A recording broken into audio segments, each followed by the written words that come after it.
L'invincible été de...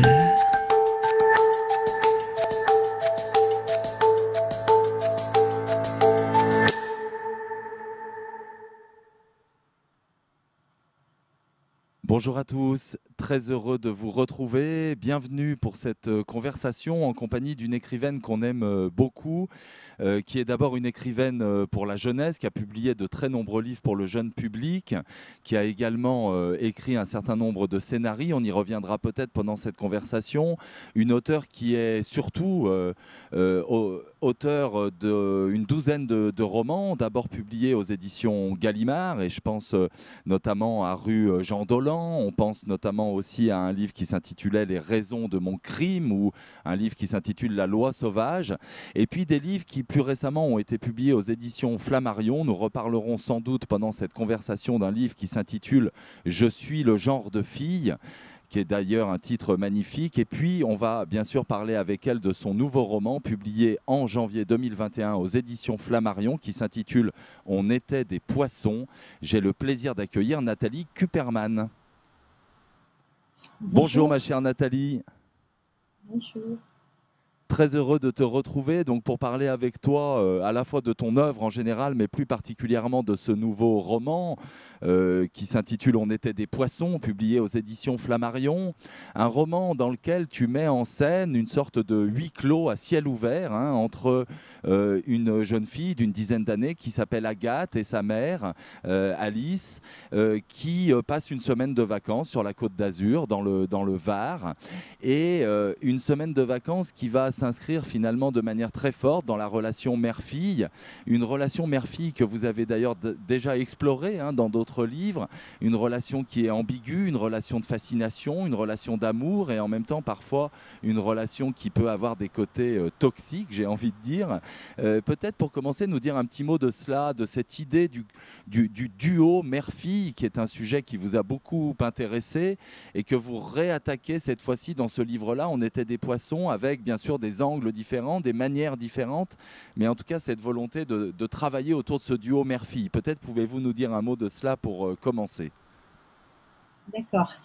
Euh, pour tout vous dire, si je m'étais dit dès le début, justement, tu vas attaquer cette question d'un duo mère-fille, je ne suis pas du tout certaine que j'aurais pu écrire ce livre. Ça s'est passé complètement autrement. À l'époque, et justement, suite à Je suis le genre de fille, je m'étais imaginée comme ça, pour m'amuser sans doute, créer un stand-up. Alors, un stand-up en écrivant des sketchs et avec en plus l'idée que je pourrais un jour monter sur scène. Bon, je crois que ce projet, je l'ai mis de côté, mais justement, c'est en écrivant un sketch, en commençant un sketch, un soir, j'ouvre un fichier et j'ai écrit On était des poissons. Et là, force a été de constater que c'était pas du tout une bonne attaque pour un sketch.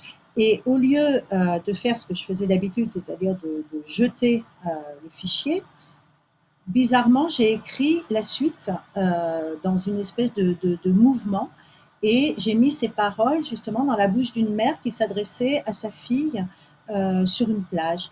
Et, et c'est vraiment comme ça que le roman a commencé. Et effectivement, comment vous dire, je n'aurais pas osé m'attaquer à un tel sujet, mère-fille. D'autant que, comme vous l'avez rappelé, c'est vrai que c'est assez présent dans mes précédents romans, sans que ce soit le sujet principal. Et là, tout d'un coup, ça devient, on va dire, si on peut parler de sujet, le sujet principal de ce livre. Et donc, j'ai été complètement entraînée comme ça. Euh, et, et, et puis, ça m'a plu, j'ai continué, je suis allée jusqu'au bout. Mais voilà, voilà. Donc le projet n'était pas prévu, mais en fait, il était là sans doute depuis longtemps. Et c'est vrai que voilà, je distillais dans les autres romans cette relation particulière. Et là, effectivement, je l'ai prise à bras le corps. Et ce qui est intéressant, c'est de voir aussi de quelle manière vous entrez dans un livre, avec à la fois cette phrase qui donne finalement une forme de tonalité, sans doute, au livre, qui vient de l'intériorité d'un personnage. C'est aussi une manière de montrer que l'écrivain rentre finalement plutôt par le bas, par le détail, par l'intériorité des personnages, davantage que par la volonté précisément de traiter un grand sujet de manière surplombante. Peut-être pouvez-vous nous parler de cela, puisque c'est ce qu'on entend dans la manière dont vous décrivez le déclic de ce livre-là. Oui, bien sûr, et je pourrais même éventuellement parler des déclics d'autres romans. C'est un petit peu paniquant d'ailleurs parce que si ce déclic ne m'arrive pas, enfin ne me tombe pas dessus, je me dis, est-ce que... c'est pour ça que quand j'écris un roman, j'ai toujours l'impression que ça pourrait être le dernier. Alors je sais que beaucoup d'écrivains ont, ont ce sentiment, mais les rares fois où j'ai eu envie d'explorer je ne sais pas comment dire, un thème ou j'ai eu une riche idée que je trouvais vraiment originale, passionnante, etc. J'ai écrit 50 pages que j'ai finalement lâchées, jetées. Donc, comme je le disais il y a longtemps à une journaliste, c'est que effectivement la bonne idée est un peu mon ennemi. C'est-à-dire que dès que j'ai une bonne idée, ça ne marche pas. Il faut que ça m'attrape autrement. Peut-être on peut tout de suite parler aussi du décor finalement. J'ai parlé de huis clos à ciel ouvert puisque on est effectivement dans une semaine de vacances, une semaine estivale, dans un lieu en particulier. Qu'est-ce que ça engage finalement dans la relation mère-fille et dans ce que vous décrivez, ce rapport à la fois, je dirais, au huis clos, c'est-à-dire qu'on est à l'intérieur de cette relation et en même temps dans un espace qui est l'espace de la liberté, de l'immensité, de la chaleur, de la nudité, quelque chose qui est finalement à l'inverse du huis clos. Il y a une sorte de friction entre la relation très intime entre les deux personnages et ce ciel ouvert, je dirais presque l'ampleur du paysage. Est-ce que vous avez travaillé aussi sur ce rapport-là? Bah, en fait, c'est vrai que très vite, dès que j'ai écrit ces premières phrases sur la plage, m'est revenu quand même un lieu qui a été extrêmement important pour moi parce que ça a été le lieu de mon enfance, un lieu aussi dans lequel j'ai vécu enfant avec ma grand-mère, qui est Saint-Clair. Donc ça, c'est vraiment... Voilà. Et je pense que le lien avec quelque chose de très personnel, dans ce livre-là en tout cas, c'est produit avec ce lieu. Euh, et effectivement, la mère et la fille sont complètement, vous avez raison, enfermées dans tout ce qui s'ouvre à tout. Oui, mais je crois que j'avais vraiment envie d'y retourner à Saint-Clair, justement. Et c'est par ce biais-là que j'ai pu y retourner. Bon, elles sont quand même enfermées malgré tout et assez souvent dans une chambre d'hôtel. Euh, mais c'est vrai que le mot de la mère donc, de la maman, pour emmener sa fille dehors, c'est maillot de bain. Et qu'elle répète comme ça, comme une espèce de mantra, comme une espèce de euh, la liberté. Allez, on va se baigner. Et en fait, on se rend très vite compte que même dans la mer, même sur la plage, la fille est complètement comment dire, entourée et enfermée comme par une seconde peau par sa mère. Alors Donc il n'y le a pas livre, vraiment... pardon Nathalie, je vous en prie. Non, je vous en prie, allez-y. Le livre, il commence par une sorte de fuite. Finalement, la mère décide comme ça, sur un coup de tête, d'emmener sa fille, alors même que les vacances scolaires ne sont pas encore arrivées. Elle l'emmène comme ça, de manière entre guillemets brutale, en lui faisant manquer une semaine d'école. Et finalement, autour de cette première scène, on voit déjà à l'œuvre tout ce qui va être en jeu pendant le livre dans cette relation, c'est-à-dire à la fois un côté fantasque et un côté finalement avec beaucoup de panache dans ce personnage de la mère, et en même temps quelque chose qui est de l'ordre de, je ne sais pas si on doit dire une forme de puérilité ou une sorte de manque de maturité, ou en tout cas voilà, c'est le personnage de la mère dans ce tout début de livre, il est posé comme étant à la fois avec du panache et en même temps une forme d'insécurité finalement pour sa fille. Bien sûr, et c'est effectivement pas du tout innocent qu'elle propose à sa fille de partir en vacances, de belles vacances sur la Côte d'Azur, une semaine avant la fin de la période scolaire, d'autant que la fille, évidemment, aimerait assister à la fête de l'école. Donc déjà, dès le début, on est dans une sorte de transgression. Et même si on comprend plus tard que le rapport entre Agathe et Alice se passait plutôt bien, même après le départ du père, qui a provoqué un petit peu le déraillement d'Alice, voilà, on se dit là, il y a quelque chose qui dérape dès le début. Même si en soi, c'est pas forcément gravissime de faire peut-être, je sais pas, rater une semaine d'école quand on a vraiment besoin de partir avant. Mais là, il n'y a pas de besoin, il n'y a pas de nécessité. La nécessité vient juste du, comment dire, euh, c'est un coup de tête. C'est un coup de tête de la part de la mère et elle entraîne sa fille dans quelque chose qui est déjà un petit peu sur le fil. Parce que même dans le train, la petite fille commence à regarder sa mère avec. Elle pressent très vite que quelque chose ne va pas. Ça vous intéresse de mettre en place cela, parce qu'on va évidemment pas révéler l'ensemble du livre. On comprend très tôt qu'il y a que les choses vont se passer difficilement. On pressent même une forme de drame dont on ne dira évidemment rien.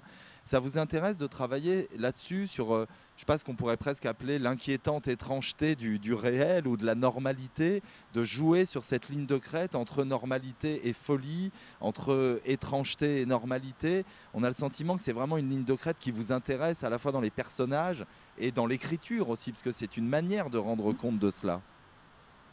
Oui, merci de le dire comme ça, parce que c'est exactement ça. Et il me semble aussi que, je ne sais pas si tout à l'heure on abordera d'autres livres, mais il me semble que c'est présent dans beaucoup de mes livres, cette espèce comment dire, de limite entre ce qu'on pourrait appeler comme ça normal et pathologique.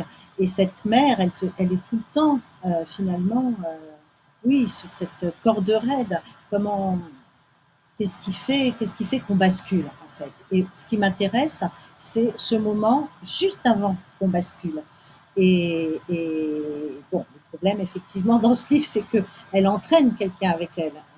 Et c'est sa fille, et c'est pas rien que ce soit sa fille. Alors oui, oui, je crois que c'est une problématique qui me touche de près, ça. Même si effectivement, les scènes qui sont décrites dans ce livre, c'est pas bon. Voilà, je peux le dire d'emblée, ce n'est pas autobiographique, mais je me suis rendu compte après coup que c'était quand même pas pour rien que j'écrivais cette histoire et que ça touchait des points très sensibles en moi. Et c'est davantage finalement au fil de l'écriture que ces réminiscences intimes, personnelles, elles apparaissent, plus que comme un matériau d'origine du livre. Vous diriez cela comme ça? Oui, oui, oui, bien sûr. J'ai tout de suite senti quand même que je m'engageais sur un chemin tortueux. Ça, euh, et c'est vrai que contrairement à d'autres, euh, contrairement à d'autres expériences de romans, je connaissais la fin, mais je ne savais pas comment j'allais arriver à cette fin.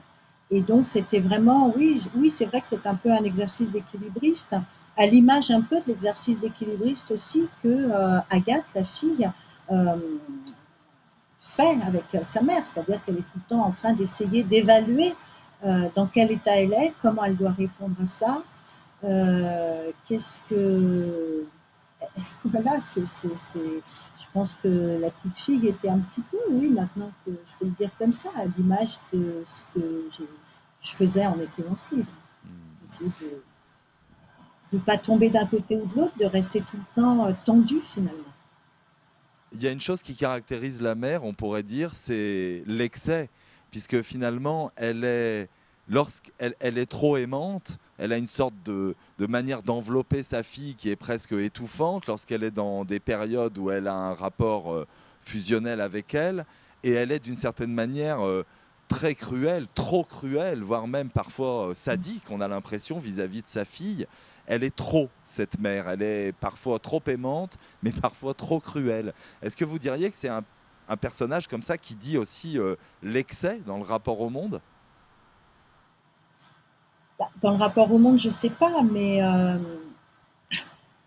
effectivement, c'est-à-dire qu'elle impose à sa fille tout le temps elle la met dans une situation impossible. Euh, En fait, c'est une mère très aimante, mais qui considère que sa fille doit se passer d'elle. Voilà, se passer d'elle. On doit se passer des mères dans la vie. Et donc, comment dire, elle se rend affreuse aussi parce qu'elle est terrible. Elle l'appelle par des petits noms absolument impossibles. Elle disparaît. Elle l'habitue à sa disparition. Elle revient ensuite. Il y a une scène effectivement sur la plage où elle laisse sa fille comme ça. Elle disparaît, quoi, tout simplement. Et puis elle réapparaît. Et c'est un petit peu comme la pelote, là.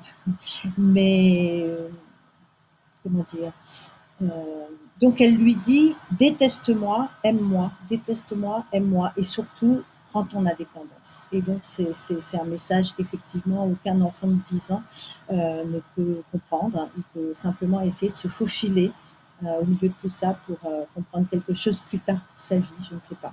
Mm.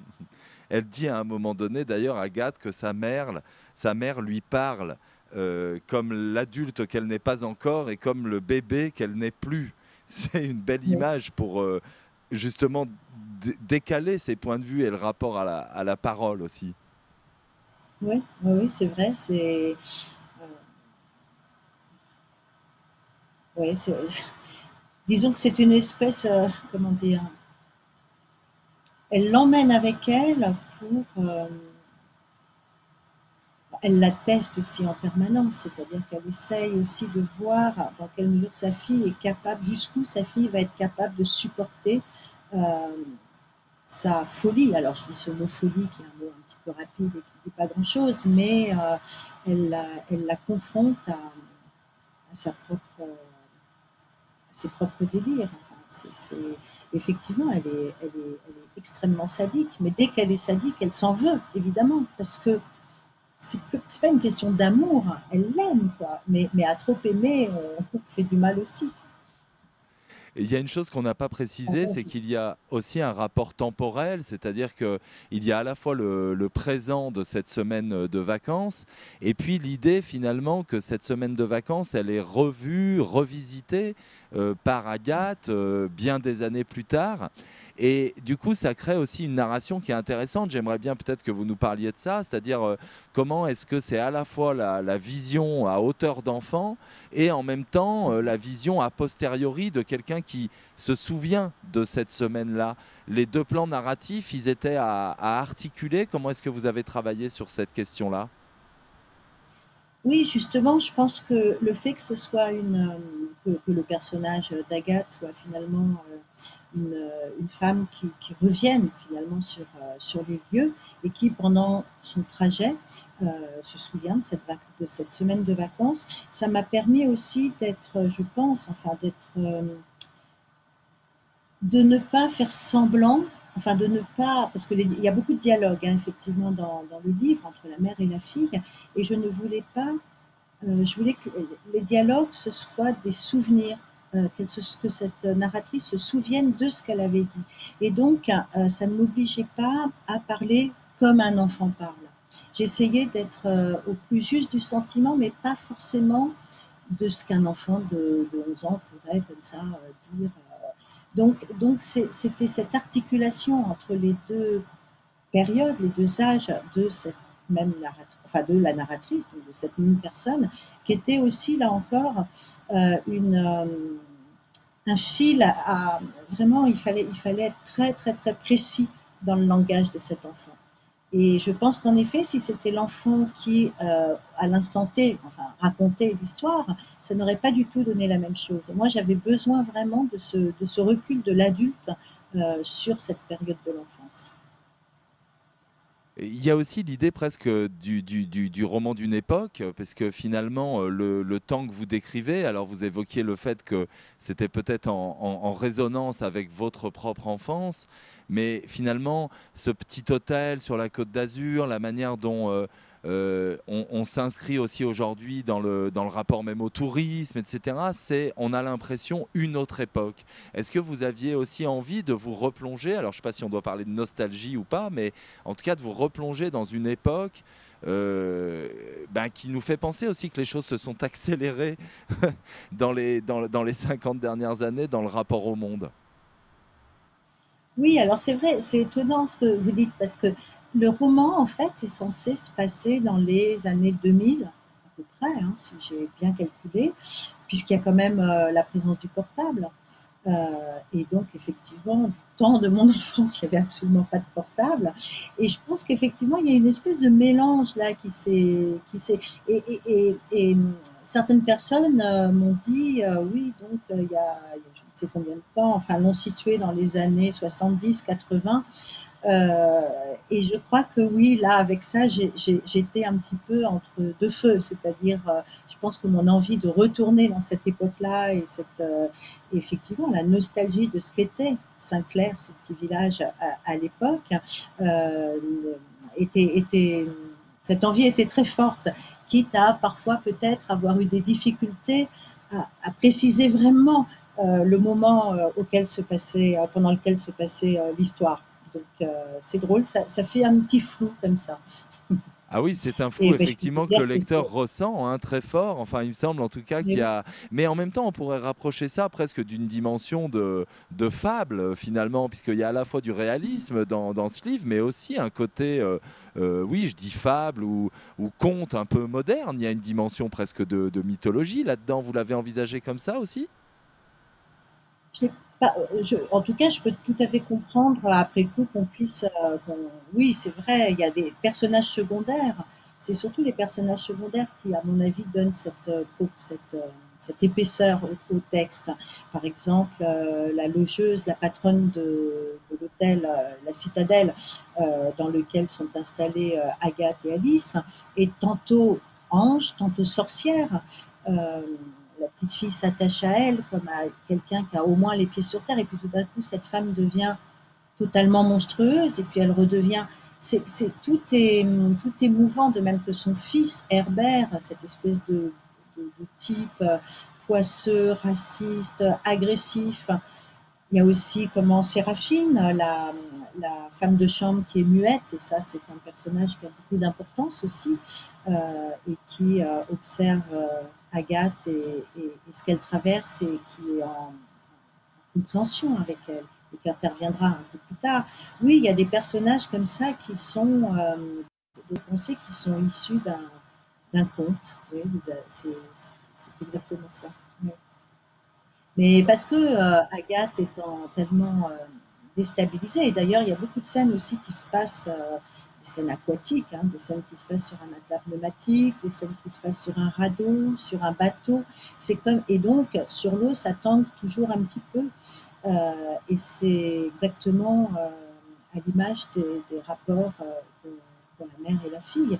Et ce que souhaite Agathe par-dessus tout, c'est des personnages les pieds sur terre. Elle a envie de s'amarrer, enfin de s'amarrer, c'est peut-être pas le mot du coup, mais d'être vraiment, d'avoir des repères. Elle est en perte de repères complètement. Et c'est pourquoi, dans tous les personnages, les adultes qu'elle rencontre, elle voit un père, elle voit une sauveuse, elle voit un ange. Enfin, elle a besoin de s'accrocher aux autres parce qu'elle sent que sa mère est en train de complètement lâcher prise, enfin, qu'elle devient totalement. Et puis parfois les rapports s'inversent, on a l'impression que c'est plutôt Agathe qui doit s'occuper de sa mère et non la mère qui doit protéger sa fille.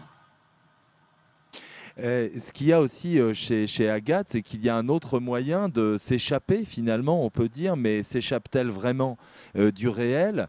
C'est le livre qu'elle porte avec elle, le livre dans le livre, ce livre Mmh. qui s'intitule Un bateau incassable, que je ne connais pas personnellement, mais qui doit être un livre de fiction dans le livre de fiction. Mmh, tout Et à fait. c'est un endroit à la fois de réconfort, mais en même temps c'est un livre terrible aussi. Donc elle trouve du réconfort dans une fiction qui est elle-même une fiction avec une certaine forme de gravité ou une dimension dramatique. Oui, bah, je sais pas vous, mais quand parfois on n'est pas bien, quand on est malheureux, quand on est triste, on n'est pas forcément réconforté par des comédies. Euh, et c'est le cas d'Agathe qui se plonge dans ce livre et qui y découvre. C'est pas en écho direct avec son histoire, mais c'est quand même l'histoire d'une famille qui tout d'un coup, en très peu de temps, explose. Parce que sur le bateau incassable, c'est l'histoire quand même d'une famille, je raconte très rapidement, d'un père, d'une mère, d'un garçon et d'une fille, qui partent pour faire une croisière génial avec un capitaine et le capitaine meurt. Et effectivement, la question est, est-ce qu'on jette le corps du capitaine par-dessus bord pour se débarrasser voilà, des effluves de la décomposition, ou est-ce qu'on le ramène à bon port pour que ses proches puissent l'enterrer? Et cette question-là divise la famille d'une manière terrible. Et, et c'est vrai que Agathe, du coup, est complètement absorbée par cette histoire, aussi d'une famille qui soudain, comme ça a été le cas pour elle, ses parents se sont séparés, vraiment, ça a été l'horreur, et elle retrouve, et puis peut-être qu'elle peut aussi se dire que ce qu'elle vit finalement n'est pas si grave, au vu de ce qu'il y a dans ce livre. Mais là encore, ça se passe sur un bateau, effectivement, et voilà, c'est... Et le bateau incassable, j'en profite juste pour le dire, j'ai choisi ce titre en référence à un livre que j'aime beaucoup de Florence Sévos qui s'appelle Le garçon incassable. Alors, les livres n'ont rien à voir les uns avec les autres, mais voilà, c'était parfois on a aussi envie de faire un petit signe. C'est un livre que Florence Sévos avait publié aux éditions de l'Olivier. Absolument. Peut-être poursuivre sur cette idée aussi, entre guillemets, de la béquille, parce que c'est intéressant de voir qu'il y a dans les jeunes années de Agathe ce livre-là, qui lui sert, comme on vient de le voir, d'échappatoire, de support à sa souffrance. Et finalement, lorsqu'elle est plus âgée, qu'elle revient, on la voit s'appuyer sur une phrase de François Truffaut, on la voit s'appuyer sur des livres, et il y a cette idée de la béquille. Peut-être pouvez-vous nous parler de cela, à la fois pour votre personnage, mais peut-être plus globalement pour la lectrice que vous êtes. Comment est-ce que aussi le cinéma, la littérature constituent des béquilles pour nous aider à tenir debout dans les moments difficiles et dans les vents contraires? Oui, c'est vrai que je cite assez régulièrement, mais comme un petit peu en plaisantant aussi, de le répéter à chaque fois, de dire que peut-être un des films, c'est un film en fait, qui m'a ouverte, je pense, à la possibilité d'écrire, c'est donc Pierrot le Fou, un film que beaucoup de gens ont vu, et où tout d'un coup il y a eu c'est très, enfin je sais pas, il y a une écriture, on peut dire dans ce film qui a rencontré quelque chose en moi, et je ne peux pas vous dire de quoi il s'agit, mais oui, et puis, oui, ça a été, enfin une béquille, je ne sais pas, mais en tout cas une façon de m'envoler, de faire quelque chose que je ne faisais pas avant, c'est-à-dire écrire. Il y a aussi eu, ça peut être aussi, puisque finalement, il n'y a pas tant de choses qui vous transforment. Il y a eu un spectacle de danse aussi de Anne-Theresa de Kersmaker, où tout d'un coup, je suis sortie de ce spectacle, c'était Phase, je prononce mal, et vraiment, ça me donnait envie d'écrire, des livres, bien sûr. Euh, Est-ce que c'était des béquilles? Oui, oui, oui, on peut dire ça, parce que tout d'un coup, je retrouvais un petit peu un sens à une vie qui ne me satisfaisait pas forcément. Le livre de Nathalie Sarraute, en particulier, mais beaucoup d'autres, je peux pas comme ça tous les citer. Le premier ayant été, et ça a été une vraie, vraie rencontre, le ravissement de Lolwichstein. Enfin, j'ai lu très tard, et vers 15 ans, et c'est le livre qui m'a tout d'un coup fait comprendre que la vie n'était pas simplement celle que je vivais, et qu'il y avait possibilité aussi d'en vivre d'autres. Peut-être on peut aussi dire un mot d'une chose qui est présente dans le livre que vous avez évoqué, c'est, je dirais, la présence des femmes et l'absence des hommes. Et c'est vrai que finalement, Alice puis Agathe, elles sont aussi dans une lignée de femmes. Vous évoquez cela parfois de manière un peu diffuse, mais il y a cette idée, oui, je ne sais pas si on doit dire une lignée de femmes ou une lignée de femmes seules, mais en tout cas, il y a quelque chose comme ça dans une hérédité vis-à-vis de la mère, la grand-mère. Euh, Est-ce qu'il y a aussi cette dimension-là, outre le lien mère-fille, quelque chose qui se joue aussi dans la lignée des femmes et peut-être en l'absence des hommes? Je ne sais pas si c'est trop radical de le dire ainsi, mais on a l'impression qu'il y a aussi quelque chose de cet ordre. Oui, c'est vrai, Et je vais vous étonner, mais c'est pas forcément voulu, c'est pas forcément pensé. Mais on m'a évidemment déjà fait cette remarque. Et puis pour d'autres livres aussi, c'est vrai que les hommes ne sont pas très nombreux. C'est pas du tout que je veuille les éliminer, c'est simplement qu'ils sont pas là. Ils s'imposent pas, en tout cas, dans les livres. Il y en a un qui est très important quand même dans ce livre, c'est Adrien, l'homme que rencontre Agathe sur un bateau et auquel elle s'accroche quand elle tombe très amoureuse. Mais est-ce que c'est pas plutôt la recherche d'un père, justement? Euh, parce que justement, oui, il y a pas d'homme et que c'est ça, comment dire, oui, euh, oui, c'est vrai, c'est assez particulier. Mais c'est pas, enfin voilà, il y a pas derrière ça quelque chose qui, qui, comment dire. Oui, on note aussi qu'effectivement toutes les femmes s'appellent Augustine, Ariane, Alice, Agathe, et c'est peut-être et peut-être qu'Agathe sera la première à, comment dire, après l'histoire qu'elle a vécue, à couper un petit peu euh, cette malédiction, parce qu'on peut presque parler de malédiction, le fait d'être tout le temps effectivement ou malade, ou enfin Augustine avait un mari, Paul. Euh, mais Augustine ne voulait pas d'enfant. Enfin, je sais pas. Il y a quelque chose quand même dans cette lignée de femmes. Il faut, je compte sur Agathe pour qu'elle arrête de répéter, parce qu'il y a comme une répétition. Voilà. Je ne sais pas si elle y arrivera. Peut-être on peut parler aussi, j'ai évoqué en introduction et vous en avez parlé tout à l'heure, du livre précédent, Je suis le genre de fille, qui est un livre qui est finalement une sorte de portrait en une trentaine de chapitres, hein. La narratrice s'appelle Juliette, elle raconte finalement sa vie au quotidien, là aussi marquée par une forme de solitude. Et le livre comme ça comporte, oui, je crois, une trentaine de chapitres qui démarrent tous par presque un gimmick, je suis le genre de fille qui... Là encore, peut-être nous parler de cette technique. Là aussi, on est du côté de l'écriture de stand-up. C'était un moment où vous aviez aussi envie d'aller vers cette dimension-là. Comment vous avez construit ce livre disons, à la narration si particulière? Bah, oui, l'idée du stand-up est plutôt venue après. C'est-à-dire une fois que j'avais écrit Je suis le genre de fille. euh, Bah, l'idée, en fait, l'idée, je dois le dire, elle est pas de moi au départ. Je devais faire, c'était un atelier d'écriture que je devais faire avec Mazarine Parisot, et c'est elle qui a suggéré qu'on puisse aborder l'atelier qu'on était censé faire à Sarcelles en commençant par Je suis le genre de fille et puis laisser effectivement les personnes s'exprimer et écrire. Et pour s'amuser, comme ça, on s'était envoyé l'une et l'autre des petits textes avec Je suis ce genre de fille. Et puis au bout d'un moment, elle m'a offert le sujet, hein, si je puis dire, en disant bah, vas-y, en fait, c'est pour toi. Et donc je m'en suis emparée. Et, et quelquefois, ça démarre comme ça aussi, un livre. Et là, c'était. Et du coup, c'est resté le titre.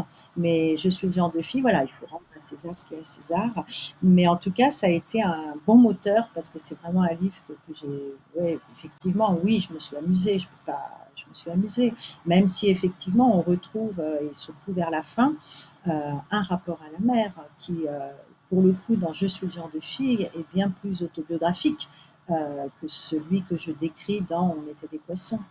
Et puisque le genre de fille se termine en effet sur une lettre que la narratrice Juliette, c'est pas une lettre, c'est une espèce de déclaration hein, pour sa mère, je me souviens plus très bien, et finalement ça a ouvert une fiction. C'est ça que j'ai trouvé intéressant après coup, c'est que ça m'a finalement permis de l'écrire cette histoire de mère et fille, mais c'était la première fois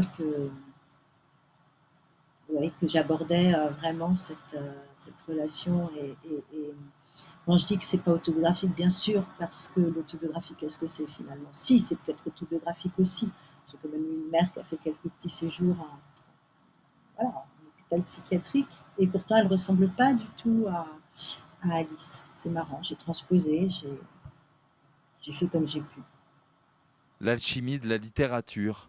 Peut-être nous dire aussi, parce que ce qui est très beau dans Je suis le genre de fille, c'est quelque chose qu'on retrouve aussi très souvent chez vous, c'est à la fois je dirais, de la tendresse, de l'empathie pour vos personnages, et en même temps quelque chose d'assez dur, d'assez rude même sur la manière de regarder le monde, qui invite presque le lecteur à rire de la gravité ou à rire de finalement ce qui nous fait peur, ce qui nous inquiète, ce qui nous angoisse. Est-ce que vous diriez qu'il y a quelque chose comme ça dans la mécanique de votre écriture qui vise à cela, c'est-à-dire poser une forme d'humour noir, de radicalité sur ce qui sont les plus grandes angoisses de notre vie, de notre rapport au monde.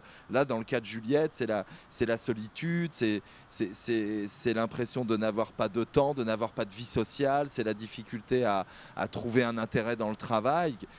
Presque un portrait d'une femme de notre temps, d'une femme ou d'un homme d'ailleurs. Est-ce que vous avez envie d'aller chercher ces endroits-là et avec une forme d'humour ou de radicalité? Oui. Et puis c'est vrai que bon, bon, d'abord j'aime assez bien me moquer de moi-même, et c'est vrai que je pense que en dehors même de l'écriture, enfin, ça nous permet à tous de tenir. Euh, voilà. Et c'est vrai que rire avec les choses graves, c'est les rendre beaucoup plus graves encore. Ça n'édulcore pas la gravité, mais on regarde les choses autrement, par un autre prisme. Et c'est vrai que le prisme de l'humour, c'est quelque chose, c'est quelque chose qui me, oui, ça m'intéresse beaucoup. Ça m'intéresse beaucoup. Ça se fait. euh, comment on peut dire, comment on peut dire certaines choses, je sais pas. Je vais me jeter par la fenêtre sans éclater de rire après.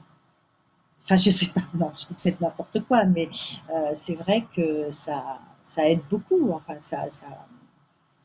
et puis, mais je crois que oui, l'humour, comme je viens de le dire, ça n'enlève rien euh, au côté sombre, dramatique et fou de ce qu'on peut traverser. Mais ça le rend supportable.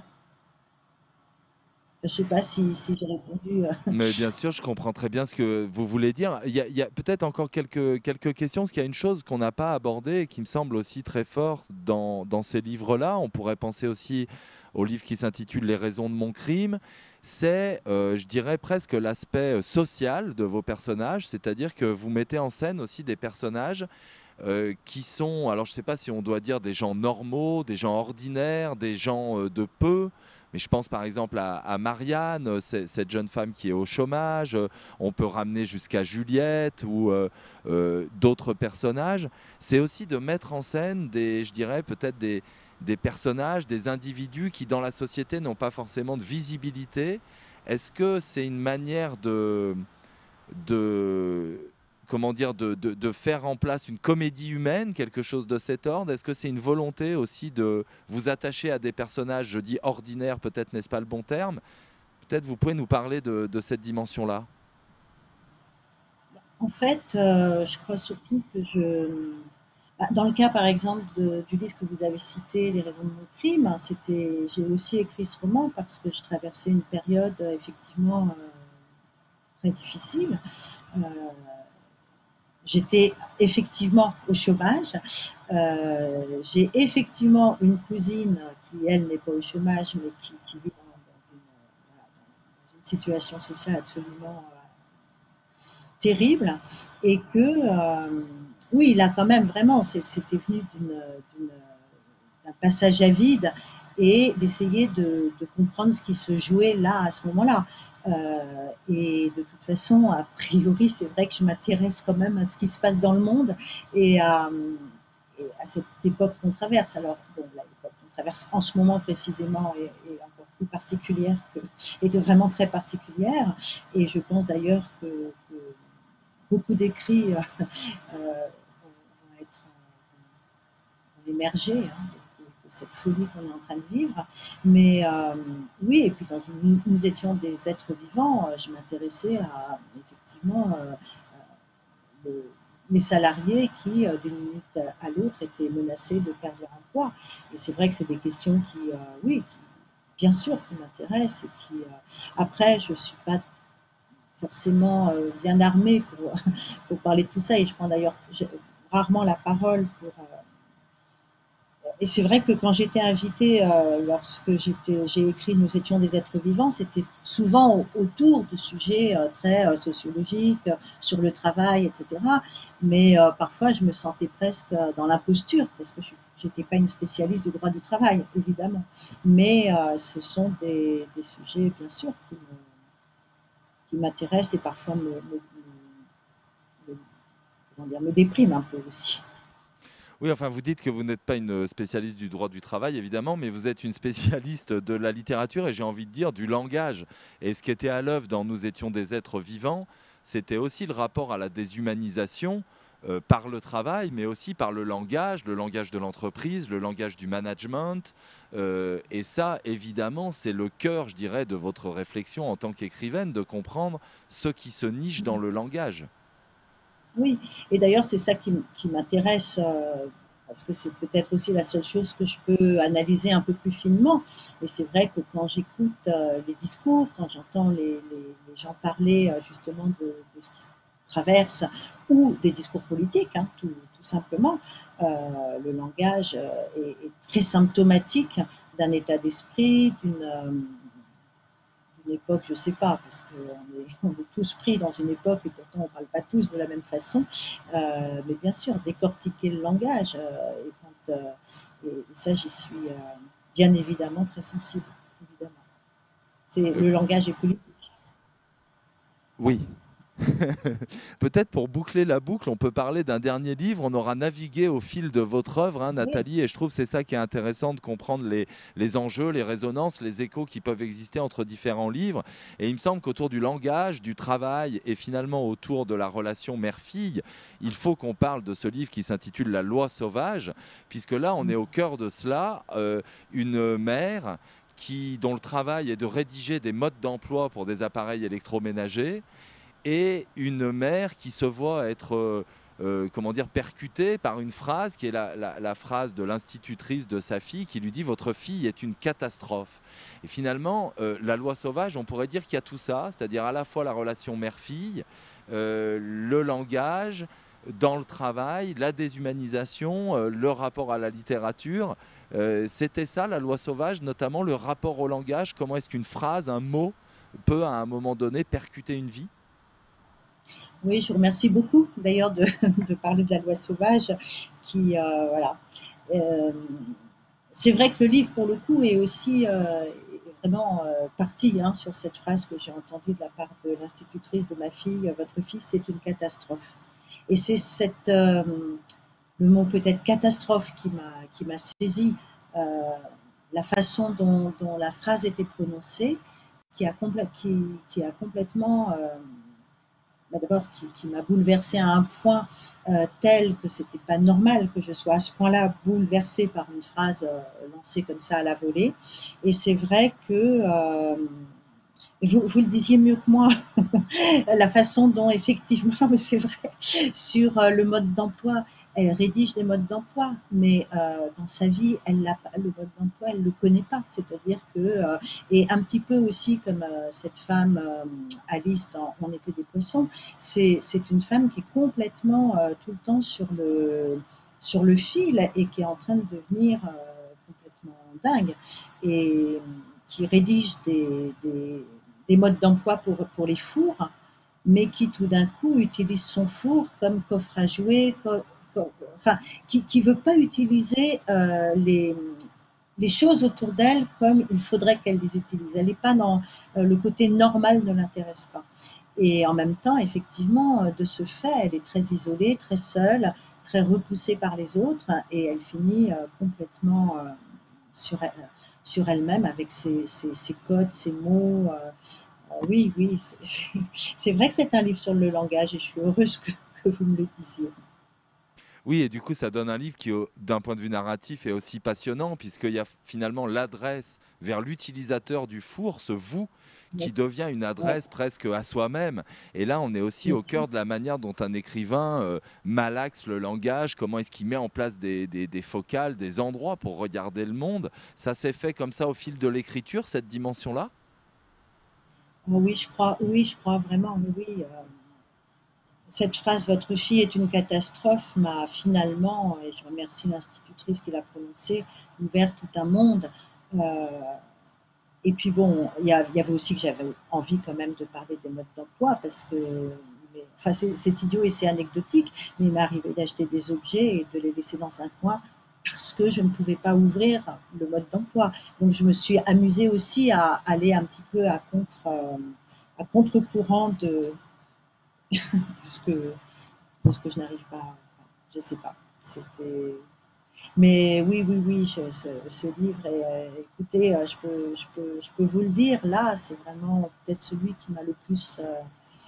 On dit jamais le livre qu'on préfère, il n'y a pas un livre qu'on préfère, mais celui-ci, je suis attachée d'une manière assez irrationnelle, peut-être. Mais voilà. Bah, c'est une bonne chose qu'on termine par ce livre-là. Et peut-être d'ailleurs, on peut terminer vraiment par le titre de ce livre, parce que La loi sauvage, il me semble que ça dit vraiment des choses de votre rapport aussi à la société. On parlait de nous étions des êtres vivants.